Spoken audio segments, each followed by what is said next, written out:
ఏ విజయం నీ కోసం నా కోసం ఎప్పుపోదురా నువ్వు చేసిన కష్టం ఎప్పటికైనా సొంతం కాలం. స్పెషల్ టాపిక్ ఇంటి గోడపై రాగి చెట్టు పెరిగితే అది శుభమా లేక అశుభమా తెలుసుకుందాం. వాస్తు శాస్త్రం ప్రకారం ఇంటి గోడపై రాగి చెట్టు పెరిగితే అది శుభం.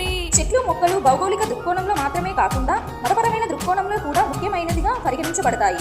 చెట్లలో రావి చెట్టు చాలా పవిత్రమైనదిగా భావిస్తారు. హిందూ విశ్వాసాల ప్రకారం బ్రహ్మ విష్ణు శివుడు ఆ చెట్టులోనే నివసిస్తారని ప్రజల యొక్క నమ్మకం.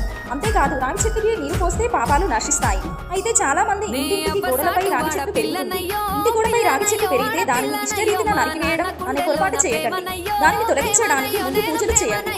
రావి చెట్టును పూజించడం వల్ల జీవితం నుంచి ప్రతికూలత తొలగిపోతుంది. దీనితో పాటు వ్యక్తి మానసికంగా ప్రశాంతతను అనుభవిస్తారు. శనిదోష నివారణకు రావి చెట్టును పూజించడం చాలా ప్రాముఖ్యమైనదిగా పరిగణించబడుతుంది. Thank you.